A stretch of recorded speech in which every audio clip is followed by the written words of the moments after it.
and welcome back to my channel. So I had every intention on vlogging today, but I don't know what happened in the last 24 hours with Harlow, but she has just been absolutely miserable. She first had, okay, this is gonna be TMI, but she's first had a really upset stomach. She's had a lot of tummy issues, so it's just been constant diaper changes throughout the day, and then on top of that she's gotten a really bad rash, and she just does not want to eat, so she just has not been herself. She's been really fussy. It was just not the ideal day to vlog. So instead, I decided I will do a Q&A, but not any other Q&A. I am going to be making a juicy Q&A. So I asked you guys to ask me whatever you wanted, juicy questions and all, and I'm a little nervous because I told myself I wasn't gonna look at any of the questions. I didn't want to be thinking about my answer as I was reading the tweets coming in, so I have no idea what you guys asked me as of now. I peeked a little bit because I was trying to read other tweets, and I'm like, okay, I just can't be on Twitter today. Like, I'm just not gonna be on Twitter at all, so I'm really anxious and excited to see what questions you guys have asked. So since this is going to be a juicy Q&A and it's been a pretty long day, I have my glass of wine. I think it's Whitetail Moscato, and got my questions, so let's just go ahead and get started. All right, so there are 219 tweets. I don't know why I'm like getting so nervous. I'm like, what are you guys gonna be asking me? All right, so the top tweet is from Chantel. She asked, how is your parenting different from how your parents raised you, and what are some similarities in your parenting methods? I think this is a very good question because I even remember as a kid, you know, I was like, I am never gonna be that type of parent. I am going to parent totally different, and then now I totally see some similarities that my dad and my mom did with me and my sister. I will say, I don't think my dad and my mom were, I mean, we got in trouble of course, but they weren't really hard or strict on us. I specifically remember my dad, even as a teenager, he would give me freedom because he would say that he trusted me, and the minute that I broke that trust, then I get my freedom taken away. So it wasn't a matter of earning that freedom, I was given that freedom, and I always look back and I was like, you know what, maybe I shouldn't do this with my kids because I did get into some trouble. And my mom, she was not the one to really discipline. She would try her best, but she just was not very set in discipline as much as my dad was.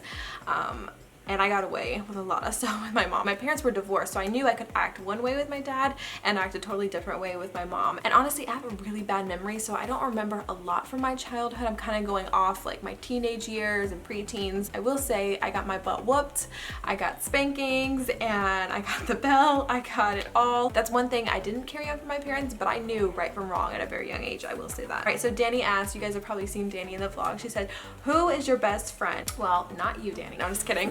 I don't know. Who was my best friend? You know what? I'm gonna be really corny and I'm gonna say my sister is my best friend. You know what? But I will say, I think you can have multiple best friends. You don't have to have one, but if you're wanting to know Danny, yes, you are my best friend. All right, so Emily asked, if you could have your own TV show, would you want to? And if yes, what do you want the show to be about? As much as I love reality TV, like I love The Real Housewives and Keeping Up with the Kardashians, like I love those kind of shows just for the entertainment and drama, I don't think I could ever have my own TV show, which is crazy because I already put my life on the internet for people to judge and scrutinize and criticize.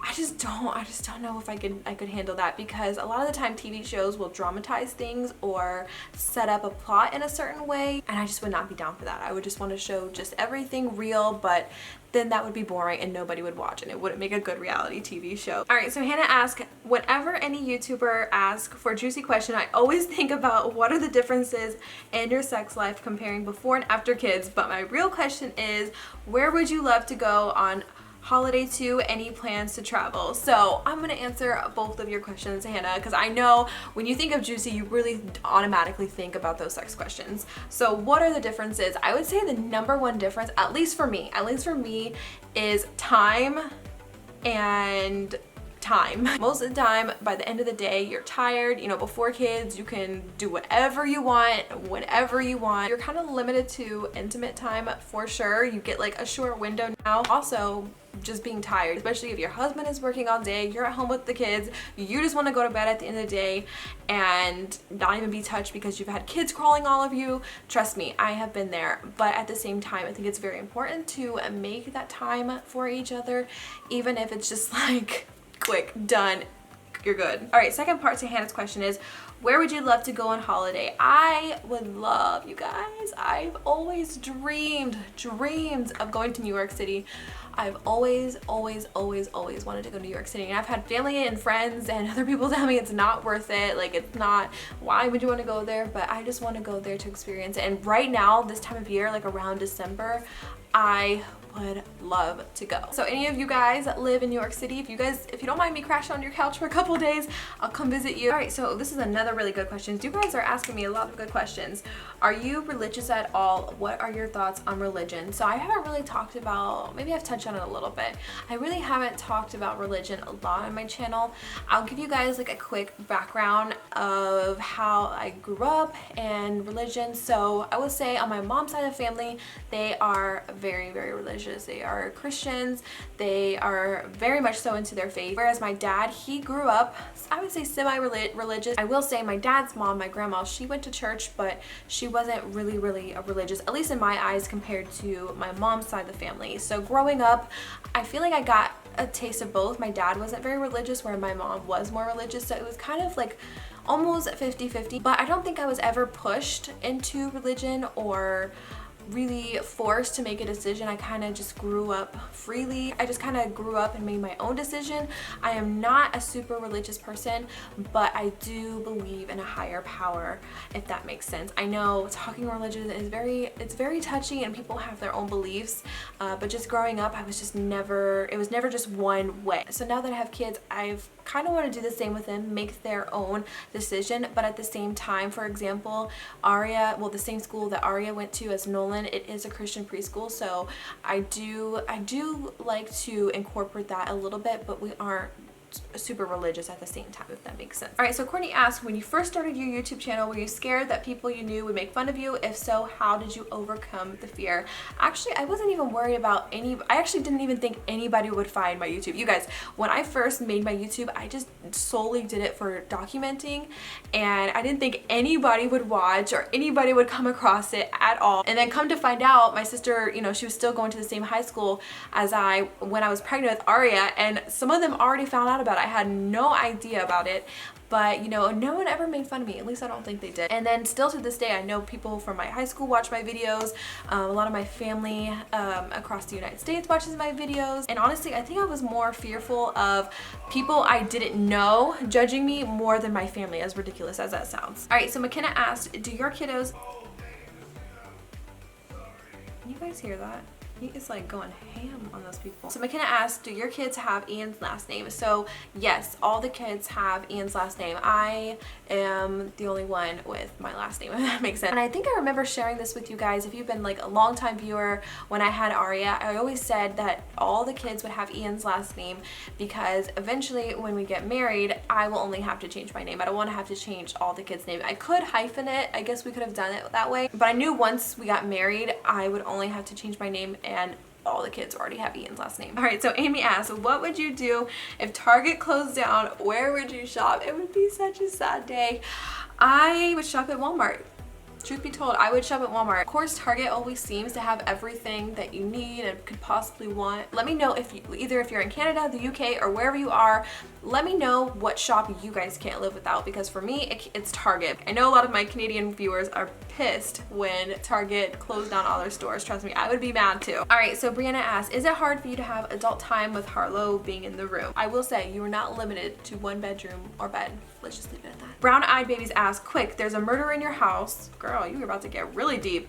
The item closest to you is your only weapon of defense. What is it? Okay, I have the exact item right here. It is this big Tonka truck. You know what? This thing is pretty sharp. Actually, I worry about the kids getting cut by this. There's two types of people in the world. You're either a flight or a fight person. I am a flight person. I am gonna hide. I'm gonna get out of there before I even pick up a Tonka truck to defend myself, as sad as that sounds. So I've been just going tweet by tweet. So I'm gonna scroll down a little bit because I don't want to miss anybody's questions. You guys are asking so many good questions. So Princess Paige asked, how is Nolan coping with not being the youngest anymore? Honestly, when I got pregnant with Harlow, I thought he was gonna struggle the most because he's very much a mama's boy. All right. that toy just like, did you guys hear that? That toy just randomly fell. That freaked me out. That was really weird because what I was about to say is that my camera totally turned off by itself. It's never done that before. I'm using my DSLR so I can record endlessly and it won't turn off, but anyways, got myself some more wine. All right, so I think we left off with Nolan not being the youngest anymore. So surprisingly, he has done amazing. He at least has surprised me. I thought he would at least be jealous or maybe even try to lash out and hurt Harlow, but so far he has just been absolutely amazing. No jealousy whatsoever, as well as Aria. She's like a mini mommy for Harlow. Like she just swoops right in and helps out, and Nolan is just so sweet and lovable. Like I know you guys see him on the vlogs and sometimes I wish you guys could meet him in person, but he's literally like the sweetest little guy ever. So Dr. April Kepner, I love that so much, asked, how does Ian feel about Nolan's diagnosis? This is a good question. It made me think you guys really haven't heard Ian's side in all this, and I feel like for him it's hard for him to express his feelings and talk about it. I feel like, I'm just gonna be straight up honest with you guys, and you know, I've told Ian this, I'm more a realist, so I know like what's to come, and sometimes I don't mean to sound pessimistic, but it comes across that. I'm just very blunt when it comes to Nolan because I know what's gonna happen, whereas I feel like Ian's more in denial, which is normal. That's fine. I don't fault him for that at all, and maybe if I can get him to agree to it, maybe he'll do a video, a sit-down video, and let you guys know his opinions and thoughts, only if he wants to and only if you guys would like to see that as well. I know you guys would probably like to see that, but I'm gonna talk to him. So Candace asked, how is your dad doing? Also, are you definitely done having kids or do you want more? One more. Love you and your family so much. Well, I love you too, Candace. So my dad is doing really good. You know, back in August, I feel like it was just like a low point for everybody in the family, not just, you know, with my dad's health and losing his job, because Ian and I, we were having our own struggles, not with our relationship, but just, you know, other struggles, and it was just a very low point, I think, for everybody. But now, you know, it's been a few months and everything has kind of gotten back on track. My dad is doing really good. He has no more health issues. He got all the pull-ups removed and he is doing much better. And he also got a job. I know I updated it on Twitter, but I don't think I've ever said anything on here. But he did land a supervisor job, so he is doing really good, which that's all I want. I'm really happy about. Oh, and definitely done having kids. So I know you should never say never, but deep down, I know I just posted something on Instagram about this. If you guys aren't following me on any of my social sites, definitely go follow me down below. But I posted about, you know, it's definitely bittersweet with Harlow being my last, but deep down, I'm so content with her being my last. Like, I don't feel like there's a missing piece like I did after Nolan. After having Harlow, I feel like she's kind of completed our family, and I know like people, my personal life, friends and family always say I'm gonna have one more, but I'm done. Like, I'm pretty sure I'm done. And I know a lot of people say, you know, what if I want another one in my 30s, you know, I could have another one, but at that point I don't know if I would want to start over. I don't know if I want to wait till Harlow is close to 8-10 years old before I want another one. I don't know if I would want to start over at all. But you never know what can happen. But as of right now, in this very moment, I'm just very happy and blessed with my 3 kids. So Kenna asked, do you and Ian fight? How do you handle it? So I think it's safe to say that every relationship has fights, and we've definitely have had our fair share of fights. And it's funny because Ian and I are 2 different people when it comes to fighting. Like, he's just very much like wants to close up and not talk about it, where I am like, I need to get it out right now. Like, we need to talk about this right now. Where he like will want to cool off and then talk about it, but I'm heated up and I want to talk about it, so then we just end up butting heads more.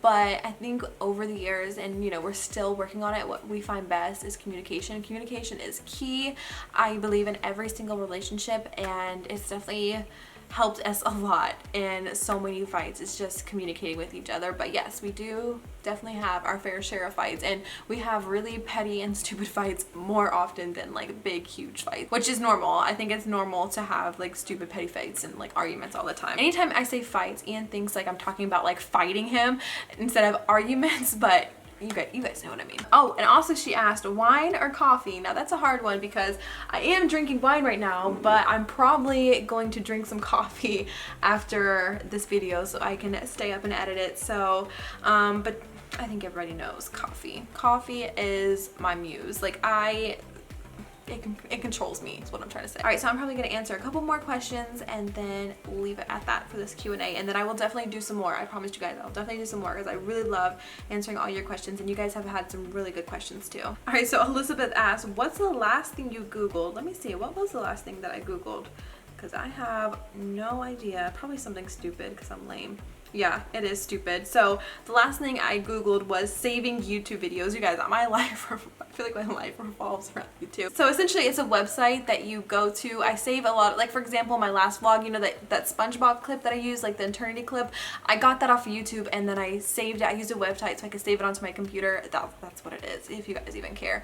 I always forget what it's called, but I just usually Google saving YouTube videos. Anyways, that just proves how lame I am. So this is a good question. Kelly asks, what do you think is the hardest part about being a stay-at-home mom to 3 beautiful kids? You guys see this? I feel like my face is getting so red. Can you get a sunburn from a ring light? Because I feel like my face is getting so red from how bright this thing is. Or maybe I'm just like, maybe it's the wine. I don't know. Okay, I'm gonna be brutally honest about the hardest part about being a stay-at-home mom. So I classify myself as a stay-at-home working mom, because not only am I staying at home with 3 kids, I'm carpooling, I'm taking the kids to school, I'm doing this, I'm doing that, but I'm also working from home as well. I'm answering emails, I'm on conference calls, I'm editing, I'm making videos. I feel like a lot of the time my head is spinning. Just like today, I felt like I could not sit down. I actually had to re-edit a video for like a sponsorship and I just could not find the time to do it, because anytime I sat down, you know, the kids always come first. Kids always come first. And it's just really sometimes hard to balance it all. And I just feel like some days it's just a circus and I'm doing this, I'm multitasking, you know, just like the other day when I was talking on the conference call, I was trying to get Harlow her snack and it was just madness because she was yelling in the back as I'm trying to talk, and 10 minutes before I have to go pick up Aria. So it's that I would say is the hardest. I feel like, let's say if we take YouTube out of the equation, the hardest part about being a stay-at-home mom would be, I would say the hardest part is definitely giving your time equally, especially when you have a baby, because I feel like a lot of the time my attention is on Harlow, and you know, you throw YouTube into the equation and 2 other kids, I feel like I'm almost an octopus and I'm pulled in all directions at all times, and I think that's the hardest part too. And like I said, if YouTube is out of the equation, you know, I have 3 children who need me. I have to look at the situation, like who needs me first? Okay, who needs this? Somebody needs to go to the bathroom. You want a snack? Oh wait, we got to do homework. We got swim class tonight. What am I gonna make for dinner? I think just juggling it all is the hardest part, but regardless, it will always be worth it, and I would do it 100 times over. All right, so I think I'm gonna answer one more question for you guys because I want to edit and get this video up for you guys tonight so you can watch it. So let me see if I can find a really juicy one. Okay, so this is a good question. Rebecca asked, do you ever miss your life before kids or think about how your life would be without them? Which is sad to think about because I now, after having kids, I can never think about my life without them. But you know, sometimes I do wonder, like, what would I do? Would I have gone to college? Would I have had my career? You know, would I have already had kids by now? Because in high school, I was certain that I was gonna have kids by 25, and then come to find out I've had 3 kids before 25. I forget who I was talking about this with the other day, but I was talking about how I actually miss high school, which is so crazy because in high school, you know, I was just ready to like get out into the big world and get it over with, but I really genuinely miss high school because I feel like my worries were so small, and well, at the time they felt like big deal, but you know, I was just in my own little world surrounded by friends. And then, you know, as you become older and you have kids, you know, you feel like your friends kind of slim down a little bit, people stop talking to you, you know, you become an adult and you have to worry about bills and just grown-up things, and it's stressful. Sometimes I really do miss that, but now after having kids and kind of doing things backwards, even though in my opinion it's not backwards, because you know, life, it's just life and you can do whatever you want. There's no set of rules on how to go about life. As crazy as it is sometimes, I wouldn't change a thing. I am so blessed to have a caring and loving fiance, 3 beautiful children, be blessed with everything that I have, and honestly a lot of it comes from you guys. You guys have blessed us with so much, and I'm just forever so grateful for you guys. honestly, I can't even imagine my life without YouTube either. It's just everything, I feel like I strongly believe everything happens for a reason, and I'm honestly just very content and happy with how things are right now, even though it's crazy. Honestly, I would not change a thing at all. So yeah, that is it for this Q&A. I feel like I got so much out. I don't know, I'm feeling good. Maybe it's the wine. But I hope you guys enjoyed this juicy Q&A. I know we got into some more deeper topics and I opened up a little bit, but it felt good. So I hope you guys enjoyed it as well. And I will definitely do more of these in the future because I love, like I said, I love answering all your questions and you guys get to know me a little bit more, even though you do see a lot of my life. You get to see more of my personal side, I guess you could say, and I feel like I'm losing my voice. Anyways, I'm gonna go ahead and go. I feel like I'm like sunburnt under these lights right now. I don't know if you guys can tell. I hope you guys are getting excited for Vlogmas. It starts in 3 days. I'm still trying to decide what my first video is gonna be. If you guys have any suggestions, leave it down below because I have so many video ideas. Actually, I'm not gonna like give anything away, but let me just show you my list really quick because I wrote down all my ideas. So here's all my ideas for Vlogmas. I pretty much have every single day planned out, but I don't know what to post for the first one. So leave in the comments down below the first video that you guys would like to see. I'm gonna let you guys go. I love you guys and I'll see you guys tomorrow. Bye guys.